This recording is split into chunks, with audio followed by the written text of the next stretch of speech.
Croft, great start last start, week with Mr. Mike Sheehan. But really looking forward to speaking to this guy because there's a beautiful little segue here. Mike, of course, saying that his greatest grand final of all time, the one he enjoyed the most, was the Western Bulldogs against Sydney in 2016. So we just thought we'd call up a big dog. We'll call up a big dog. From that grand final. And I teased it at the end of the last episode that we might have him in. You did? Because we thought about it. Are you going to play it and embarrass him? I'll play the clip and embarrass him. Boys kick the goal! Boys kick the goal! That is very embarrassing. Anyway, Tom Boyd, former GWS and, of course, premiership player with the Bulldogs, joins us in the studio. Welcome to the fat side.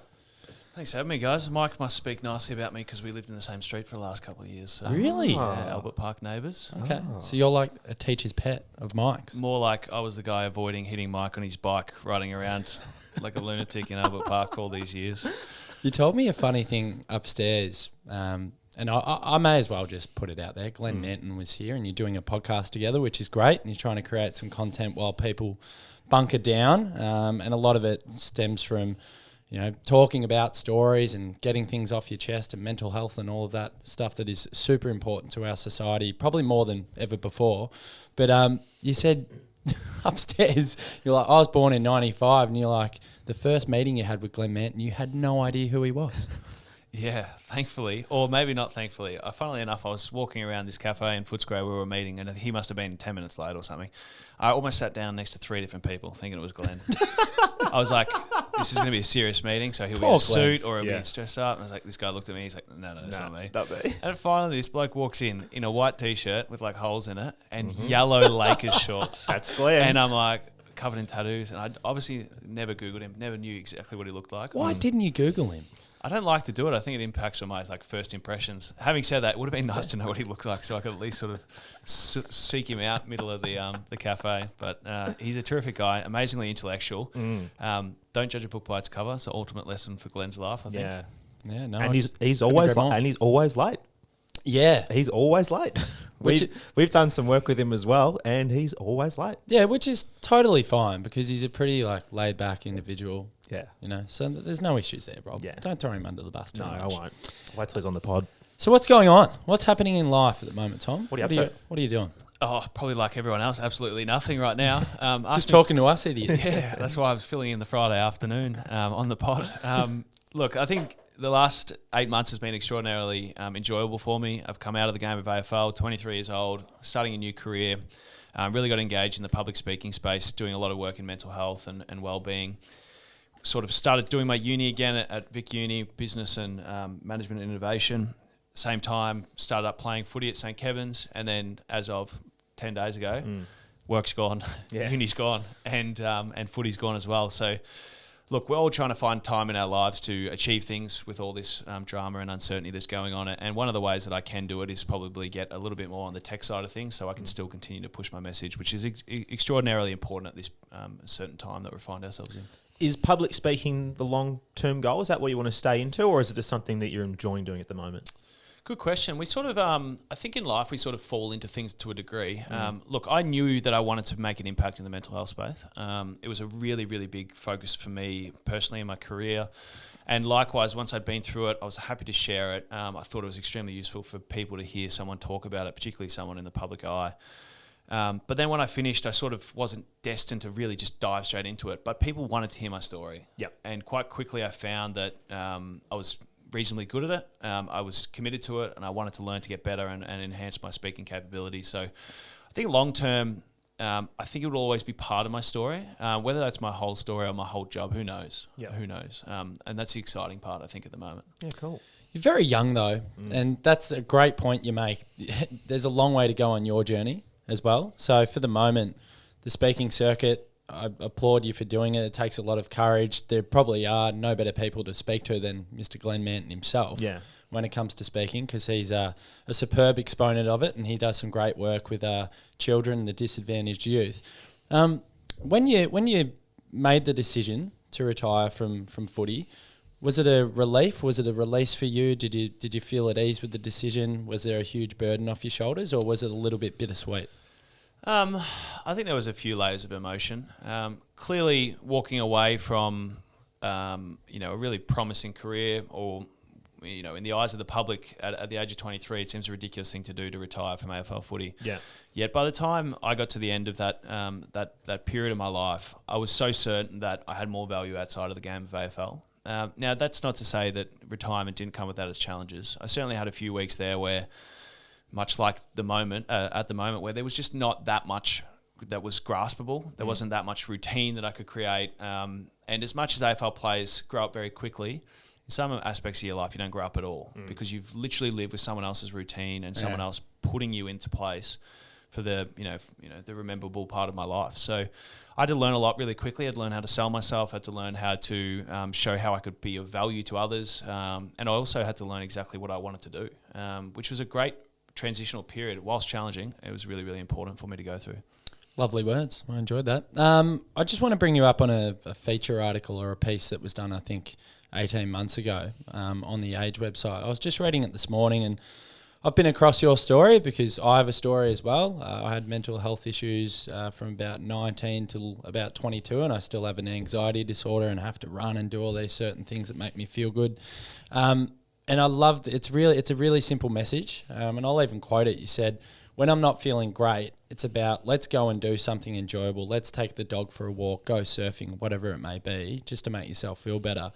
It's a really good message. It's a simple message, but it's a really powerful one as well because I've been mentoring a few close friends as well in the last 6 to 7 years that have come to me and knew that I was fairly open about my problems as well. And I say a similar thing to them. I say, what makes you feel good? Listening to music, running, jogging, boxing, whatever you need to do, swimming, go out there and actively do it, particularly when you're feeling glum. So that message, is that something that you're continuously spruiking, on the speaking circuit and when you're talking to young people? Yeah, well, I commend you first and foremost for being so honest. It's such an important part of this journey we're on with our sort of society's understanding of mental health and the way we sort of come to grips with it. Look, I think, my motivation to get myself out of a hole now is so strong based on the fact that I've been through some pretty bad times, some really terrible times, times where I wasn't sure exactly what was going to happen. And so I'm extremely motivated now when things aren't perfect that I can go out and do the things that I know will help at least mitigate that feeling or those feelings. Yet I understand that the decision is very simple, but the actual ability to execute the decision when you're feeling poor is very, very difficult for a lot of people. Yeah. And now it seems simple to go, oh, well, you're feeling bad, do something to make you feel good. But when people are in these darkest moments and feeling really hopeless and not themselves, it is so, so hard for you to tell them just to get out there and do something. But it is so important that they do. It's true. So this is a journey that we're all going on. Personally, we're on the mental health continuum somewhere, whether we're feeling at our best or our worst. There's always things that we can do and messages we can share with others that ultimately will help them get through some of their periods of time that are a bit more difficult.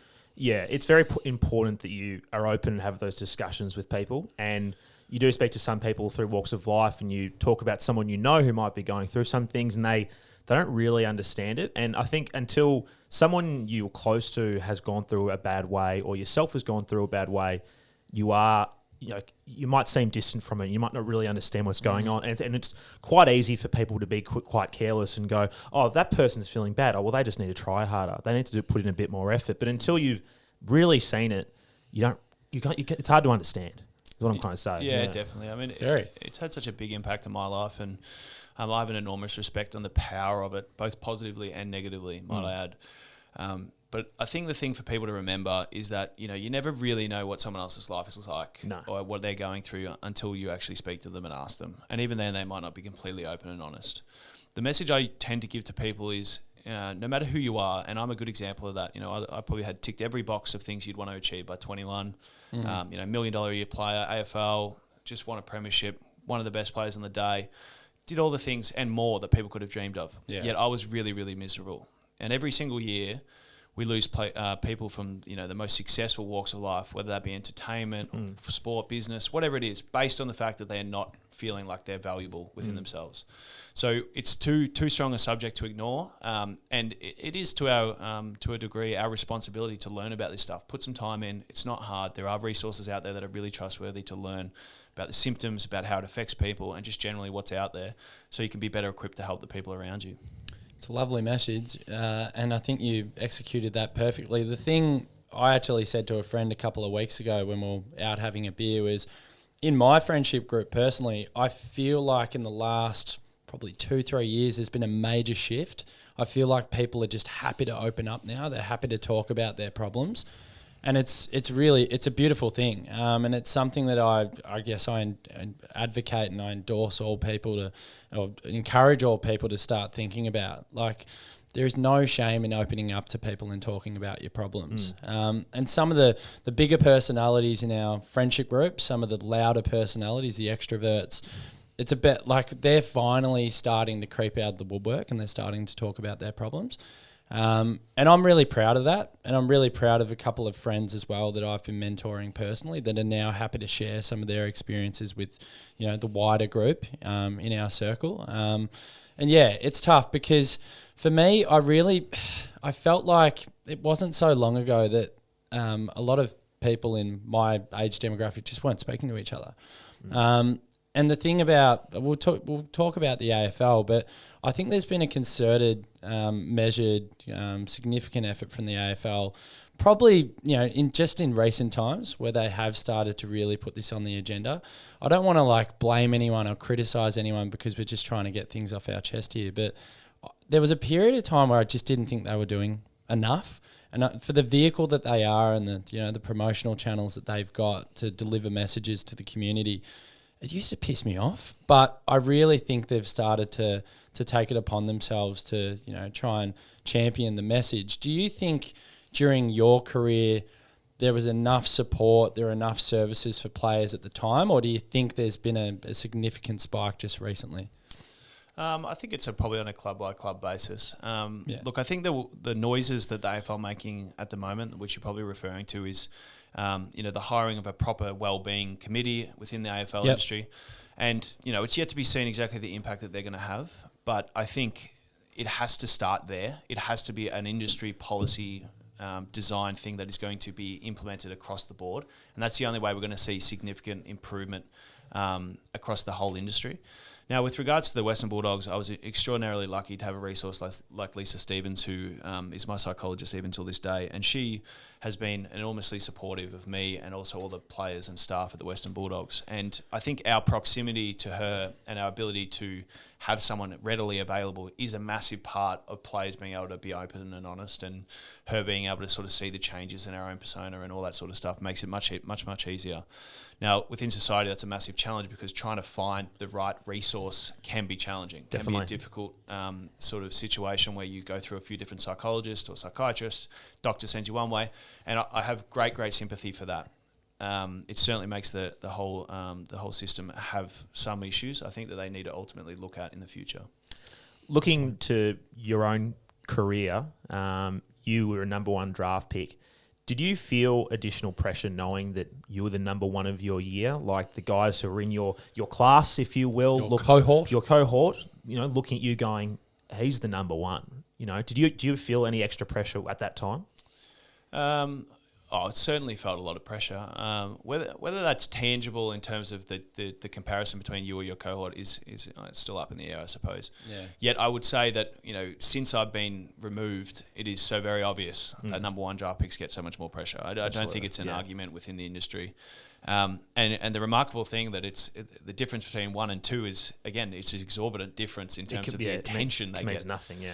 Now, there's a few reasons for that. I think the catchy phrase number one, and the catchy phrase $1 Million Man, or the catchy phrase big recruit, whatever it is, it creates a really easy an easy target or an easy mention within the way that the media outlets work today. Yeah, correct.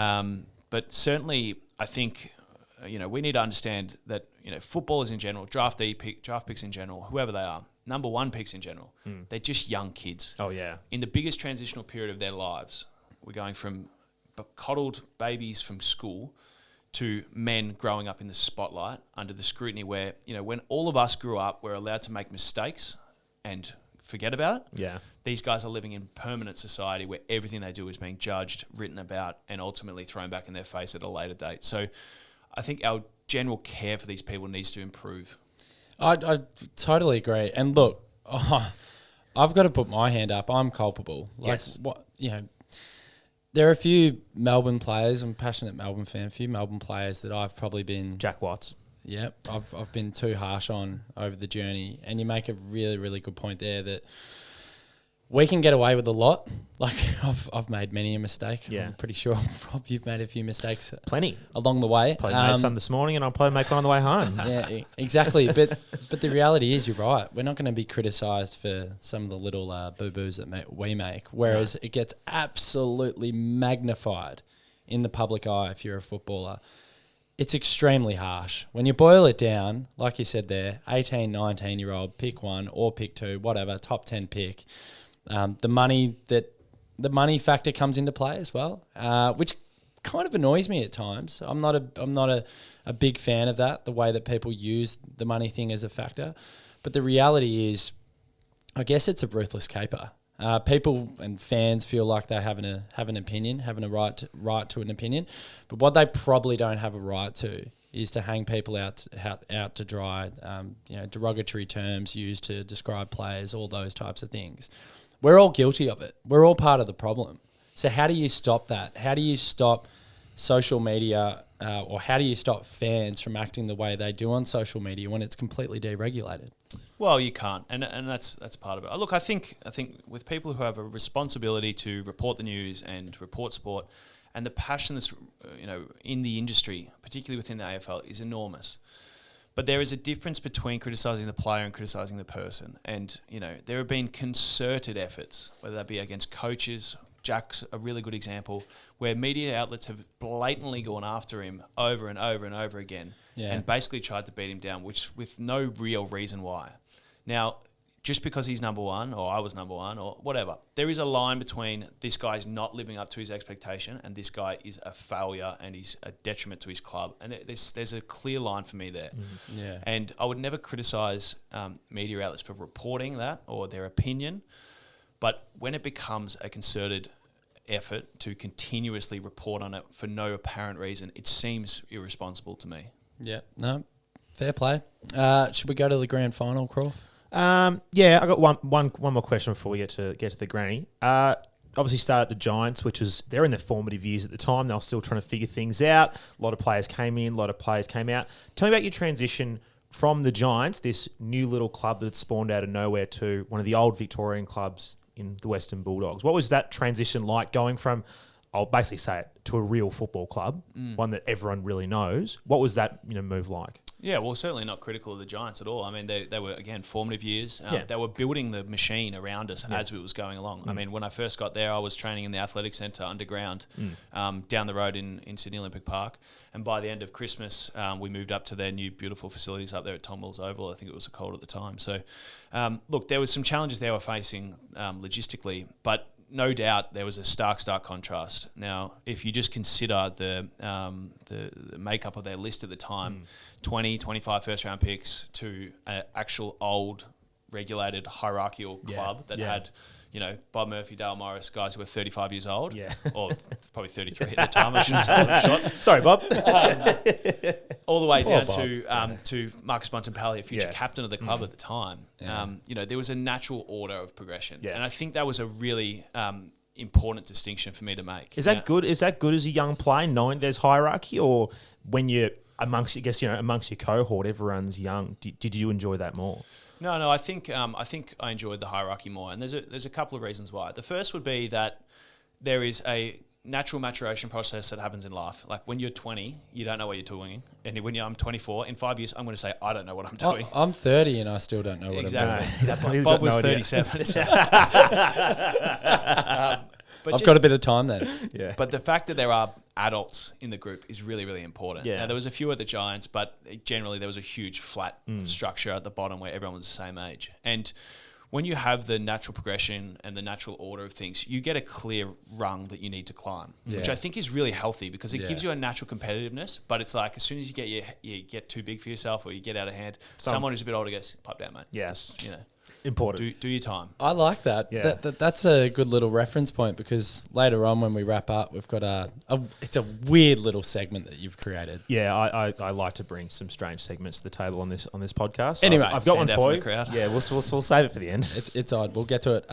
So Mike Sheehan, just on Mike, favourite grand final was 2016. I'll never forget watching that one. I was at Collingwood at the house that I used to live in, a share house with a couple of mates, and we had about 20 people over, and every single person was going for the Doggies. I don't think one person was supporting the Swannies. Yeah. And half of my family go for Sydney, all my cousins and relatives, but I thought, nah, stuff you. I'm on the Doggies bandwagon. Everyone in Victoria was. I enjoyed the prelim more. That was it's still today amongst a lot of friends of mine the best game of AFL I've ever just sat and watched on TV. That day was one of my friend's birthdays, who's a classic old rock and roller, long hair, doesn't watch footy. So I'm at a house with a bunch of non-AFL fans. And I'm like, guys, I want to watch the prelim. I put it on. Start of the game, it's me sitting there by myself on the couch. By the last quarter, the entire party's in there watching. All these blokes are all playing rock bands, hanging out at Cherry Bar, being like, who are these guys? Who do you hang out with? Interesting people. Interesting people. Seriously. But you know a game has that level of energy that's basically, it was rating out of the TV that people who, they're from Melbourne, they watch a bit of footy. There were more Doggies fans than Giants fans in the stadium too. It was electric. That obviously would have helped knowing that you had that support up there. Yeah, it was remarkable. I mean, we came out 10 minutes before the bounce, and it was a strange lead up for some reason that we sort of got let out a bit late, and we sort of rushed through it a bit because of the national anthem. And the finals situation pre-game is really different. But I remember running out. First thing I thought was, wow, it's hot. It was so hot. It was like 25, 26 degrees, blaring sunlight. When I was running, I was like, "Whoa, this is not good. I'm tired already." And the second thing I thought was like, there's booing. They're booing the Giants as they're running out in their home stadium. Now, regardless if the Giants were 2 years in, 5 years in, at a home prelim, weird. That is not ideal. No. And after having played West Coast over there and been absolutely abused, it was a really nice, refreshing change of pace to go up and play a away final with that sort of crowd. Don't forget, you would have been stoked to get one over the former team as well. It was a tough day. I'd actually, funnily enough, I can't remember, I'm not sure if everyone remembers, but I came out in the media and I'd done a piece with Emma Quayle, who was a good friend of mine from back in the day. And I'd sort of said in there, look, like I thought everyone knew I had a shoulder injury at this time, but I'd come out and so I said, look, I've been dealing with this shoulder and blah, blah, blah. It's been, keep doing it every week. Had it since 2014, my first season at the Giants. Jared Harbrow did it to me, I think, of all people. There you go. Thanks, Jared. And shout out. And that week, I just started getting this sense that they were all going to come after me because of my shoulder. Because someone keeps going, you shouldn't have said that. I was like, what do you mean, mate? I've had it strapped all year. I've done it 5 times. Like, surely people know it's sore. And then first time I get on the ground, Mummy's just bashing it. Should have strapped the opposite shoulder. Well, he was bashing it in the wrong spot anyway. I was like, he could have bashed any shoulder and it would have hurt just as much. So that made the day pretty long. That is a good pick out, Rob. We can't forget that prelim. I can't. I can't gloss over that. Next week, obviously, the big dance. Talk me through the lead up to a grand final. Sitting in the rooms, No. The parade. The parade. Okay. Is the parade fun? Is the parade good? Yeah. Or is it like, oh, this is fucking weird? Well, it's very strange, right? So, as you said, the whole Victoria, probably the whole of Australia was behind us, right? So there was 180,000 people at the parade. Yeah. 180,000 people is a lot of people. That's a lot of people. That's insane. Yeah. And even though there's that many people, you drive along, you can still hear people abusing you. And you've got nowhere to go because you're sitting in a car, just sort of bolted into a Hilux, looking around like, I'm not going to be awkward here. I'm just going to talk to the guy next to me. Yeah. And everyone's just like, you're not worth $1 million or something like that. And I'm like, well, what do you want me to say back to you, mate? I'm stuck in a car. Neither are you, buddy. all those dickheads I was talking about. Who were you in a car with? I think I was with Tory Dixon and his kid. Okay. With Riley. So I think. Yeah. I may have forgotten that, but I think that's right. The parade itself is quite a strange phenomena. I've never been. No, but neither have I. Neither have I. Go for Melbourne. Yeah, of course I've never been. Of course I've never been. But do you know what I mean? Like, I think if other sporting codes, those ones from overseas, look at it and they go, this is a bit odd. I know it's they strange. They do it in other sports, but it's usually the other way around. You do the parade when you win, and then you do it in the home city. I think it plays to a couple of things. I think it plays to how big AFL is in Victoria. Yes, like that is, and the second part is that the game's played in the same city every year. So that's the reason I think that it makes sense. True. So the game itself, it's a berserk game. Sydney late in the second quarter, I was like, oh, they're going to run away with it here. I think Josh Kennedy had like, prolific. I think he'd had 108 touches to half time. Yeah. Kicked 2 and had 20 or something, or 22. I was like, Jesus, he's He, going right. he was on fire, and I was like, oh God, I think the Doggies dash is done. But then third quarter, thrilling last quarter, man, the drama, the energy in the stadium as well, even just hearing it through the TV and then speaking to a couple of Doggy supporters after that say it's the best day of their life, of course, aside from having kids and things like that. Yeah, they just put that little proviso in there. Always, but having you is the best day, Billy. Can't remember their birthday, but they can remember the day of the granny. Of course. But yeah, the day itself, again, similar thing. Lead up, the game, your moment, the goal. Talk to us, because it was magic. What a grand final. Yeah. Well, from memory, it's hard to remember everything. I got a couple of kicks in the second quarter. I think kicked a goal from the boundary on the left, which I still to this day don't know. I practiced it a few times. Did it go right to left or left to right? How did it work? Straight through the middle. Straight through the middle. I can't even remember that one. The one, it was like I marked it like on the point post. Yeah. And I swear to God, I couldn't see the goals, but I couldn't pass it. Yeah. So I was like, have a go. I'm the opposite. And straight off the boot, it was like, it's going through for sure. So that was awesome. That was a good way to start the day. Yeah. But I think, so just before halftime, I think the Swans got up a couple goals and then we might have pinched a couple back. Yeah. But just before halftime, I was in a ruck contest just on the top of the goal square and against, it's not Nate Curvis, what's the other guy's name? Naismith. Naismith. Yeah. And my shoulder came out. And that hurts. He hit the tap straight down Tom Mitchell's throat, goal. Put them up just before halftime. So I was like, well, this is not ideal. Got it restrapped, came back out, and actually felt pretty good. So, like within the room, we had so many personalities, but without a doubt, we had so much belief within each other. And we're probably the closest team I've ever seen, like as in close to your teammates, friends, care for each other. Yep. And I think that's what held us in really good stead. But I ultimately believe we had an enormous amount of belief that we were going to get over the line. I don't think we ever doubted we could beat Sydney. We'd had the medal over them for a little while. And yeah, it was sort of a crazy third quarter. 3/4 time, you can't hear anything anyway. So Bevo's sort of trying to give you a speech about what to do. And ultimately it just comes down to a battle of attrition and just the little things going your way. That ball that I picked up could have bounced another way. I would have missed it. Stephen Milne knows all about that. Yeah, precisely. Like it's so small that it's not necessarily the moments that change the scoreboard. It's the moments that change the momentum in the game. Big time. It's Woody taking out Hanbury. I mean, it was obviously illegal. Yeah. But those moments really hurt Sydney, and ultimately these moments end up winning us the game. When we had Mike in the other day, he was talking about how these Bulldogs fans who have seen everything with this club, it nearly folded 20 years before, no success, and they basically say I've died happy. Did you meet many of these proper Footscray people after the grand final, and what were the discussions like with them? Yeah, well, we're so lucky to have such a diverse fan base of the Bulldogs. I mean, historically a working class part of Melbourne, plenty of multiculturalism, but just a real passion for the club of the suburbs, pretty much. Yeah. And again, underdogs almost exclusively Always. throughout their whole existence. Yeah.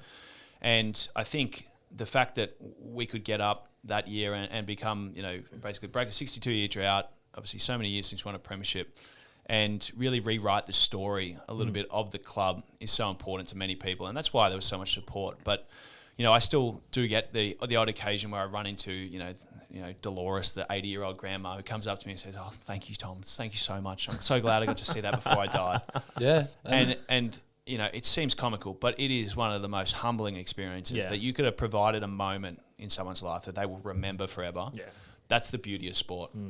Yep, no, I totally That's agree. what I'm hoping to do with this podcast for a few people. So, well, you can give up on that because that's not going to happen. Just team unity. I wanted to pick you up on that point before he does his weird segment. We wrap up, but your run into the finals makes the whole thing even better because in the last round you lose to Freo. You get pumped. You get smashed, and then you go back over there. You have a week's break, of course, which helps you guys because you had a lot of 10 days, right? So we played Saturday night and then came up to Thursday, I think. You had a lot of injury problems though leading into that West Coast game, so it gives you a bit of a reprieve, so you can reset the button and go again. So when you upset West Coast and pump them, and then you come into a game against Hawthorn, the all-conquering Hawthorn, who have won so many flags in the years previous. You beat them, and then you go up to GWS. I'm gonna say it, the AFL's pet because they've had to take so much time and care of them and try to prop them up and get them into a viable position. It all seems so set up for GWS. Yet again, defy the odds. Then you come in against another great veteran or campaigner against Sydney. The actual finals series run and the fact that you get smashed in that last round against Freo makes the whole thing even better. Like, did you ever look back on that and go, wow, we came up against all this adversity in those 4 or 5 weeks and we came out the other side? For me personally, and I've said this on even the Debrief, the Melbourne podcast, I didn't even think it was, I guess, humanly possible to be able to defy the odds the way you did. That's why, for me, I think it is the greatest, say, finals, grand final run ever, in my opinion, because of everything you faced. Yeah, well, I think we're the first team ever to win from 7th, if I'm not mistaken. Yeah, so that's a pretty historic moment. Look, I think the West Coast, the last round of the year against Fremantle is a little overstated. Now, I only say that because it was Pav's last game. Yeah. So, big day for the club. Come on, don't understate. Was it Sandy too? Or just Pav? No, Sandy wasn't Sandy's last game, but he came back to play that game. That's right. So I think Sandy played one more year, right? Yeah. So you did a Carlton and a Melbourne. You tanked. You're like, boys, it's Pav's last game. He's a legend. Everyone was like, Pav's a legend. Yeah, do it for Pav. Yeah, that's what we did. Is that what Bevo put on the whiteboard? Yeah, do it for Pav. So lose, but just not by too much. No. Quite the contrary, I think, first and foremost, they were up and about that day. And they play that ground particularly well. That is a completely different beast. Domain Stadium is remarkable. No, it's not there anymore, but remarkable.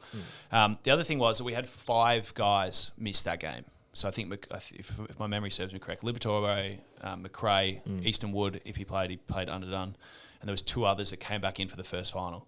So we're talking about a serious injection of seriously good players 10 days later. Yeah. And, talk about all the hurdles we got over. Those first 2 quarters against West Coast in the first final were the most important because you've never seen a team torched a team as good as West Coast, who were really the hottest team in the comp leading into the finals, and also in their home pitch with a really adverse crowd, silence them all. And that adverse is polite, by the way. Yes, very polite. But those 2 quarters just created an inertia that couldn't be stopped. Now, we could have played poorly the first quarter, and then suddenly that momentum isn't created, and who knows what happens. Yeah. But ultimately, I don't think anyone was really concerned that we're going to lose any game at one time. But to win all 4, obviously, was quite remarkable. I think it's incredible. Yeah, and I was at the prelim against West Coast for the D's. Yeah. And the noise over there is phenomenal. It's like nothing I've ever experienced. And I've been to a World Cup with this bozo over in Russia. I've been to Liverpool games and Premier League games. And I almost think that's the loudest I've ever heard a stadium. West Coast fans are crazy. Yeah, nuts. They are. Now, we're going to wrap up with a real highbrow. I'm nervous. Is this Nuffy? Yeah. Well, we do a footy podcast. We're Nuffies. That's just what we are. I've had to accept that fate with you. So this is an idea that I thought of last night on the couch watching the football. Heaps of time to think it over. When I found out you were likely to be coming in, this is going to be awful. I was like, I need to think of something fun, something stupid, and. So and you texted me it. I texted to you, and you said that's either really good or awful. And I said, hopefully it's good. There's no in between. Okay, so the game, because you played for the Bulldogs, the game's called Big Dog or Little Puppy. I'm going to name former teammates of yours, and you just got to tell me if their general behaviour around the club represented that of a big dog or of a little puppy. I'm not saying that as players. Everyone is a big dog on the field in their moments, but this is them as how they behave. So you could have chosen like breeds. Yeah, breeds. Okay. Breeds might have been the game. Okay. Do you know a lot of dog breeds? Enough, yeah. Yeah? Okay, so Bulldog or Chihuahua? Yeah, there we go. Okay, Bulldog or Chihuahua? Okay. There you go. Liam Picken, Bulldog or Chihuahua? Oh, that's actually a great question. Very reserved. Yeah. But cracking person, super smart. So, we'll call him a Bulldog. Okay, he's a Bulldog. It's hard to say. He's just very quiet. He's a quiet Bulldog. Shane Biggs, Bulldog or Chihuahua? Bulldog. Absolute Bulldog. Toby Green. Bulldog. Bulldog, definitely a Bulldog. Dale Morris? Chihuahua. No, obviously not. How does Toby Green get in there? Because he played the Giants with him. I know that. Yeah. Aren't we keeping it to Bulldogs? I just wanted to throw one guy in there. Okay. Toby Green might be the most asked about player I've ever been asked about, honestly. Yeah. Everyone wants to know. He's actually a good fella, would you believe? Yeah, good no, fella, cracking footballer. Yeah. Crazy on the field. Yeah. White line fever. Yep. Jason Johannesson. Neither. What is he? A poodle? Poodle with the hair all done up? Yeah, There you go. maybe. Okay. Caleb Daniel. You can't help but go Chihuahua. Poor Caleb. And Tom Liberatore. Bulldog. Okay, Sure. there we go. But come on, Caleb's got the heart the size of a lion. All right, listeners, no doubt. viewers, if you liked that segment, I'll bring it back next time we have a former Bulldog player in. No one liked it. No one I liked can it. categorically tell you right now. I can hear the unlike buttons being It's just clicked at such the a moment. broad question. Isn't it? Such a broad question. Are they big or are they small? Like, what does that mean? Did you enjoy that? It was very confusing. So it was shit out. Perfect. Who was the biggest personality at the Bulldogs? At any one time it would have changed. Clay Smith was pretty big. Yeah. Shane Yeah. Biggs definitely. Depends what you mean by personality. The Bonds, he's got a pretty big personality. Yeah. But we were absolutely lucky to have such a diverse range of characters. Yeah. It was one of the most interesting times of my life. The most interesting group of people, but all meshed together extraordinarily well. Bevo's a legend, isn't he, too? Yeah, he's done wonders for our footy club. It shows really, really clearly the impact of someone who's so emotionally positive getting Yeah. into a club and really turning the fortunes around quickly. Now, to sustain that for 2 years is very difficult. You see it consistently when a new coach comes in, you get a quick spike and it sort of peters off. Yeah. But, he had 2 years of serious building and now they're looking like they're going to be up there again. So he's done a very good job. I've got one last one. Easton Wood, obviously, got handed the skipper role after Bob went down early in the season. What was his leadership like through that the finals campaign? Because he would have been immense. Yeah, it was really look. Woody has always been a really significant leader, both in being a consummate professional and also a significant contributor on the field. And I think those were his two strengths. He really, really set the example both as a player and as a player around the club, which is super important for a young group. And I think he's done a terrific job. He's a heart of gold and one of my best mates. So, look, it'll be really interesting seeing Bont take over the reins, but I don't think anyone's going to be unhappy with him at the helm. No. I love it. Doggies fans will enjoy that. Mate, that was refreshing. Absolutely love it and appreciate your honesty, of course. And Croft, that was just plain weird, mate. I don't know what that last segment was. It was good fun. Thanks for coming in, Tom. Might be a couple of years before I come back to do that segment again. It's only our second podcast, so there's a bit of fine tuning and tweaking that needs to happen. So. Yeah, perhaps like a bit of like a group meeting beforehand to discuss possible scenarios. We'll do a workshop. Yeah, we didn't really do much prep, you could tell. I can't afford an assistant producer, so. Oh, well, it is what it is. Thanks for that, Tom. Thanks for having me, boys.